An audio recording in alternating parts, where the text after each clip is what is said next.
Assalamualaikum warahmatullahi wabarakatuh. Alhamdulillahirabbil alamin wa bihi nasta'inu ala umurid dunya waddin. Asyhadu an la ilaha illallah wa asyhadu anna Muhammadan abduhu wa rasuluh la nabiyya ba'dah. Allahumma shalli wa sallim wa barik ala sayyidina Muhammad wa ala alihi wa sahbihi ajma'in, amma ba'd. Fa ya ibadallah, ittaqullaha haqqa tuqatih wa la tamutunna illa wa antum muslimun. Wa qala Allah ta'ala fil Qur'anil Karim, a'udzu billahi minasyaitonir rajim. Bismillahirrahmanirrahim. Yarfa'illahu allazina amanu minkum wal ladzina utul ilma darajat. Shadaqallahul azim. Alhamdulillah, marilah di awal kata kita senantiasa memanjatkan puji dan syukur kepada Allah Subhanahu wa taala atas berbagai macam curahan rahmat dan nikmatnya, terutama nikmat iman dan nikmat Islam, sehingga kita pada hari ini masih bisa berjumpa kembali dalam program ngaji kitab Matan Takrib yang insyaallah pada kesempatan hari ini kita akan membahas mengenai tata cara sholat gerhana. Dan kemudian salawat beriring salam selalu kita sanjung sajikan pada Rasulullah SAW yang telah membawa umat manusia ke alam yang penuh dengan terang-derangnya ilmu pengetahuan.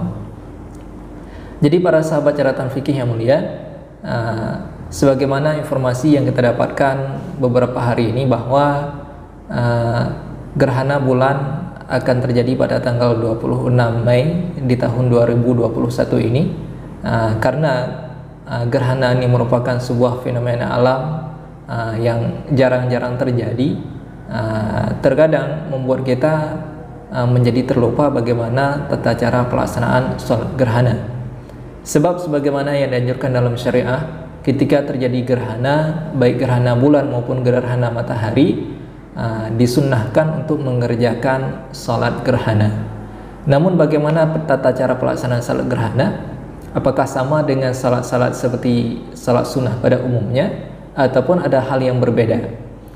Supaya tidak membingungkan, ini mari kita lihat saja uraian tata cara salat gerhana sebagaimana yang ada dalam kitab Matan wa Takrib karya Imam Abu Suja, yang pada hari ini saya akan membaca file PDF-nya, yaitu pada halaman yang ke-16. Bagi kawan-kawan yang ingin juga membaca, bisa mendownload PDF kitab Matan wa Takrib yang ada pada deskripsi video ini. Baik para sahabat semua, mari kita mulai saja. A'udzubillahi minasyaitonirrajim. Bismillahirrahmanirrahim. Faslun wa salatul kusufi sunnatun muakkadatun fa in fatat lam tuqdha. Fasal dan bermula salat sunat gerhana hukumnya itu sunat muakkad. Fa in fatat, maka jika luput dikerjakan, lam tuqda, tidak perlu untuk diqadha. Wa salatul kusufi sunnatun muakkadatun, dan bermula salat gerhana itu hukumnya sunnah muakkad. Fa in fatat, maka jika terluput ataupun tertinggal, tidak sempat dilaksanakan, lam tuqda, tidak perlu diqadha. Jadi yang pertama sekali, hukum dari pelaksanaan salat gerhana ini sunnah muakkad, yang artinya bahwa sangat dianjurkan bagi kita semua untuk melaksanakan salat sunat gerhana, baik itu gerhana bulan maupun gerhana matahari. Jadi jika seandainya kita di wilayah kita nyata dan terlihat jelas terjadinya gerhana, maka disunnahkan untuk mengerjakan salat sunat gerhana ini. Namun jika di tempat kita tidak terlihat adanya gerhana, ini tidak perlu dikerjakan. Ataupun di tempat kita terjadi gerhana dan nampak jelas terjadi gerhana, namun lupa untuk dikerjakan, ini pun juga tidak perlu dilakukan qadha terhadap salat gerhana tersebut. Wa yusalli khusufi syamsi wa khusufil qamari raka'ataini, dan salat untuk gerhana matahari dan gerhana bulan raka'ataini sebanyak 2 rakaat. Wa yusalli li khusufi syamsi wa khusufil qamari raka'ataini, dan salat bagi gerhana matahari dan gerhana bulan sebanyak 2 rakaat. Jadi baik gerhana matahari maupun gerhana bulan itu masing-masing dilaksanakan sebanyak 2 rakaat. Jadi dalam bahasa Arab untuk gerhana bulan itu redaksi kalimatnya kusuful kamari. Sementara untuk gerhana matahari itu diistilahkan dengan khusufus syamsi. Jadi ada perbedaan bentuk kalimat di sini. Untuk gerhana matahari disebut dengan khusuf pakai kha, sementara untuk gerhana bulan diistilahkan dengan kusuf pakai kaf. Kemudian fi kulli raka'atin qiyamani yutilul qira'ata fihima.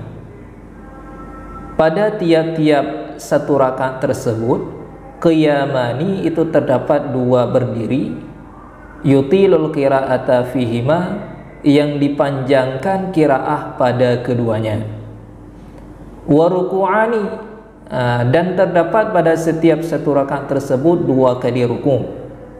Yutilu tasbih fihima, yang dipanjangkan tasbih pada keduanya. Duna sujudi, ketiadaan sujud. Jadi untuk salat gerhana matahari ataupun gerhana bulan ini sedikit berbeda dengan salat-salat pada umumnya. Karena kenapa? Biarpun dalam salat gerhana sebanyak 2 rakaat juga, namun di dalam pelaksanaan salat gerhana ini biarpun 2 rakaat, namun terdapat 2 kali baca Fatihah dan 2 kali rukuk. Jadi kalau misal saya buat sebuah ilustrasi pada saat kita hendak melaksanakan salat gerhana, sebelumnya salat sunat gerhana ini bisa dikerjakan secara berjamaah ataupun juga bisa dikerjakan secara sendiri-sendiri. Jadi bagaimana tata cara salat sunat gerhana? Yang pertama sekali, kalau seandainya kita melaksanakan salat secara jamaah, kalau misalkan imam, berarti dia berniat sebagai seorang imam. Tata cara niatnya, usolli sunnatal khusufi raka'ataini imaman. Jadi kalau terjadi gerhana bulan, itu kita baca dengan kalimat sunnatal khusufi pakai kha. Usolli sunnatal khusufi raka'ataini imaman lillahi ta'ala. Ataupun kalau kita sebagai seorang makmum, usolli sunnatal khusufi raka'ataini makmuman lillahi ta'ala. Jadi niat ini kita kerjakan berbarengan dengan ketika mengucapkan takbiratul ihram. Jadi kita berniat di dalam hati, bukan melafalkan di lisan. Jadi niat itu di dalam hati, pelafalan di lisan hanya sebagai untuk membantu kerja hati. Lalu kemudian setelah selesai berniat dan takbiratul ihram, kita membaca doa iftitah seperti biasa. Selanjutnya membaca Al-Fatihah, membaca auzubillah, ta'awuz, a'udzubillahi minasyaitonirrajim, karena sunnah hukumnya membaca ta'awud. Lalu kemudian kita melanjutkan dengan membaca surah Al-Fatihah, Bismillahirrahmanirrahim, sampai kemudian waladdallin, amin. Setelah itu kita membaca, disunnahkan membaca surat Al-Baqarah, sebanyak 100 ayat. Ini jika memungkinkan ya. Jadi disunnahkan membaca surat Al-Baqarah selesai membaca Al-Fatihah. Kemudian kita ruku. Setelah ruku, kemudian i'tidal, dan pada saat i'tidal ini kita tidak membaca doa i'tidal, tapi bagaimana juga langsung kembali kita berdiri sebagaimana biasa, kembali membaca surah Al-Fatihah. Dan selesai membaca surah Al-Fatihah ini dianjurkan juga untuk memperbanyak membaca ayat. Kalau dalam kitab-kitab yang lain disebutkan, misalkan kalau tadi setelah Fatihah pertama kita membaca 100 ayat dari surah Al-Baqarah, pada selesai Fatihah yang kedua dianjurkan membaca sekitar 80 ayat dari surat Al-Fatihah. Surat dari Al-Baqarah. Maaf, tersilap. Setelah selesai membaca surat, kemudian kita ruku kembali. Ini masih dalam rakaat pertama. Ruku, kemudian memperpanjang ruku dengan baca tasbih yang sebagaimana kita maklumi, subhana rabbiyal azim wa bihamdi, kemudian i'tidal, rabbana lakal hamdu, baru kemudian ruku, baru kemudian sujud yang pertama, kemudian duduk antara dua sujud, dan selanjutnya sujud kembali, baru kemudian berdiri untuk rakaat yang kedua. Di dalam rakaat yang kedua, kita memulai lagi dengan baca Al-Fatihah, dan selesai baca Al-Fatihah kita membaca surat. Dianjurkan juga membaca surat yang panjang, misalkan membaca surah Al-Imran.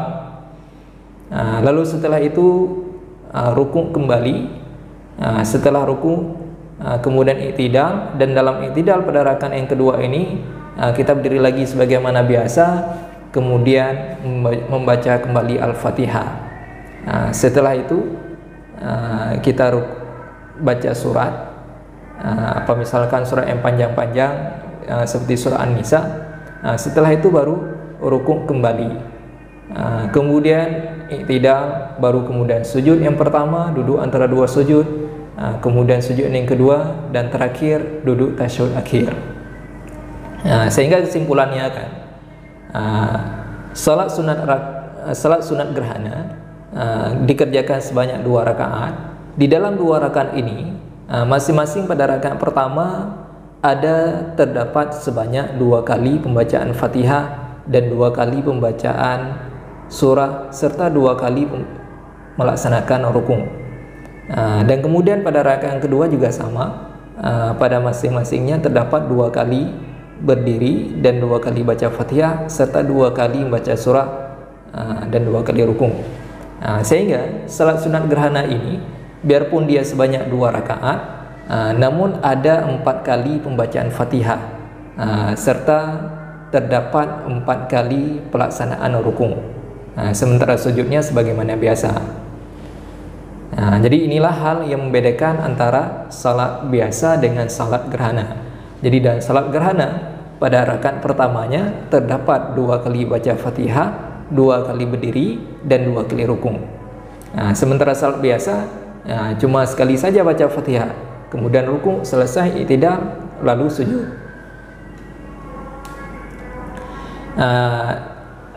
Namun para sahabat catatan fikih semua, memang dalam salat sunat gerhana ini kita dianjurkan untuk membaca ayat ataupun surah yang panjang-panjang. Jadi hikmahnya, karena kan proses terjadinya gerhana ini lama, jadi tujuan pembacaan surah yang panjang supaya pada saat sedang berlangsungnya gerhana ini kita masih dalam posisi sedang mengerjakan ibadah sholat. Namun kalau seandainya tidak mau membaca surah ataupun tidak mau membaca ayat yang panjang-panjang setelah Fatihah, apakah boleh baca dengan ayat-ayat yang pendek saja? Ini tentu boleh, tidak ada masalah. Ataupun jika memang tidak ingin membaca surah sama sekali, ini pun juga boleh. Ini terserah. Namun yang lebih afdalnya disunahkan untuk membaca ayat yang panjang, surah yang panjang, selesai Fatihah pertama, kedua, ketiga, dan keempat.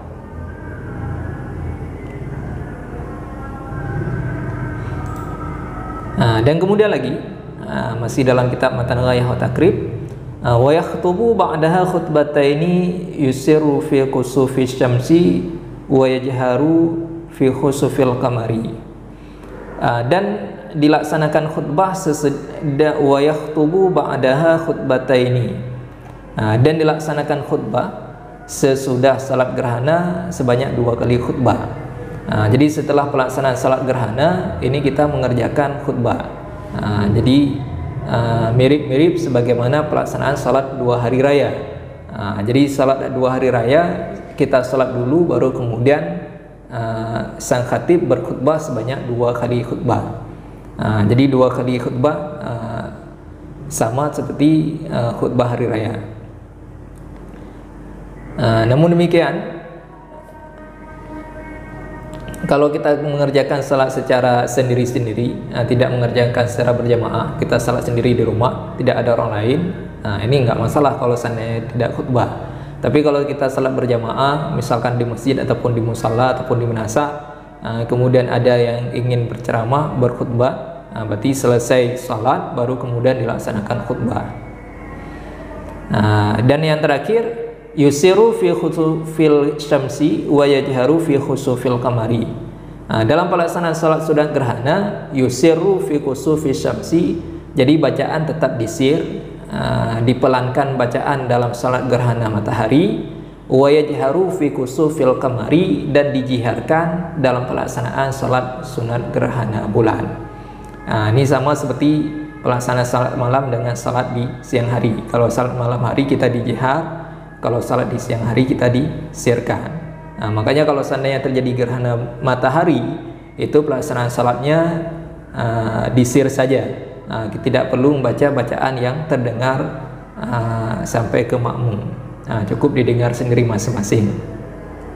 Tapi kalau kita salatnya gerhana bulan, ini berarti dijiharkan. Jadi imam menjiharkan bacaannya, sehingga terdengar pada sang makmum semuanya. Jadi mudah-mudahan pembahasan kita pada hari ini mendapatkan manfaat dan memberi pemahaman bagi kita mengenai tata cara pelaksanaan salat sunat gerhana. Dan insya Allah besok di hari Kamis tanggal 26 Mei ketika terjadi gerhana bulan, semoga kita semua diberikan kekuatan, hidayah dan taufiknya oleh Allah SWT, sehingga mampu dan bisa melaksanakan salat gerhana bulan di tempat kita masing-masing jika memang terlihat gerhananya. Usikum bitaqwa, subhanakallahumma bihamdika, asyhadu an la ilaha illa anta, astaghfiruka wa atubu ilaika. Assalamualaikum warahmatullahi wabarakatuh.